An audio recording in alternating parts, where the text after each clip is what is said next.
bandiraɓe sehilaɓe musidɓe tedduɓe heeɗiɓe hettiyankoɓe yewtere men nde jaama sed kala e oɗo waktu funnague hirnague hira worgo sahal e ɓaleri ɓiɓɓe fulɓe fullaɓe lamɗam jamal hirama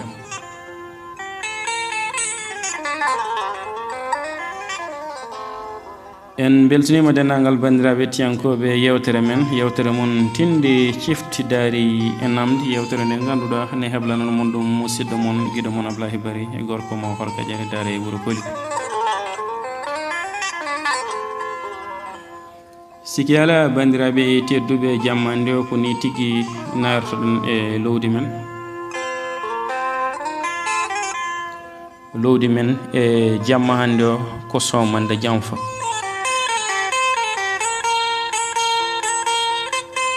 oɗo gorko mo ganduɗa tigui rigui ko gorko galo wonno kadi ko gorko moƴƴo ko gorko labɗo reedu mo ganduɗa yimɓeɓe foof ne gandirimo ɗum ɗon hamo wondi e joom suudu makko bandiraɓe gondi fodde duuɓi nogas pawɗi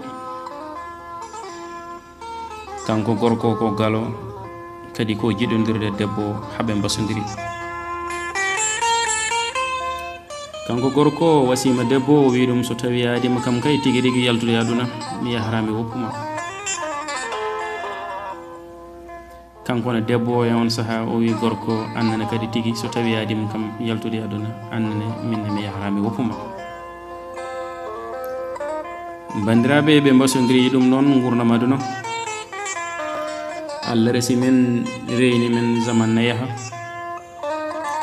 ari ha saaha goro nde tawno pular wi aduna woni hen ko itti watta kanko gorko ko joguino e jawdi kala tayi ha laaɓi o noddi debbo o wi ɗum jawdi joguinoɗen foof tayi ha laaɓi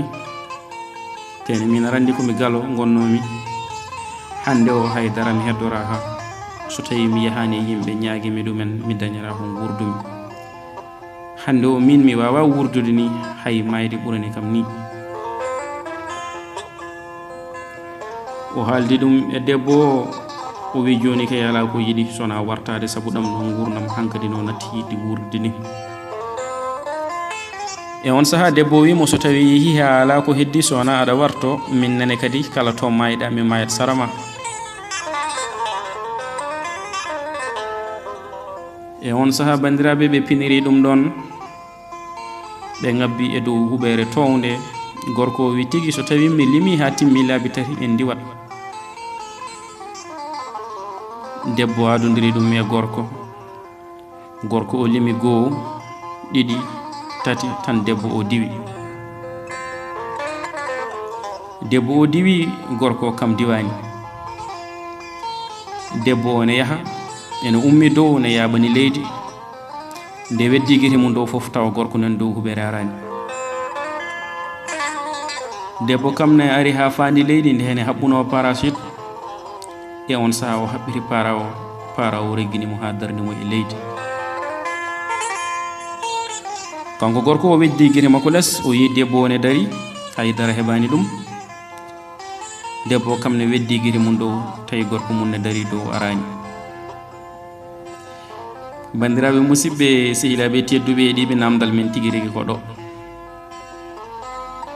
hakkude ɓeɗo ɗiɗo hol comnoɗo e mabɓe janfo so tawi ko gorko mo ganduɗa o adirinino debbo so tawi o limi ha timmi laabi tati o diwat so somano janfo ko tagui nde o limi ha timmi laabi tati nde o diwani ɗum ko namdal men garwanigal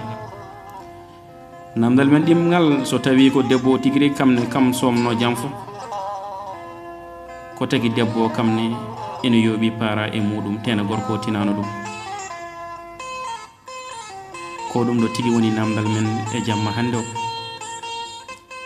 en beltinima kadi dendagal bandiraɓe tiyankoɓe men e dunde baba adama e kala en ñaganima ɗumen Allah moƴƴere namdal mon nan ɗon bandiraɓe noon ko musidɗo mon guiɗo mon mo kewɗon hettade kala saaha Ablaye Bari gorko mo Horka Diari haza assalamu aleykum wa rahmatullahi taala wa barakatuh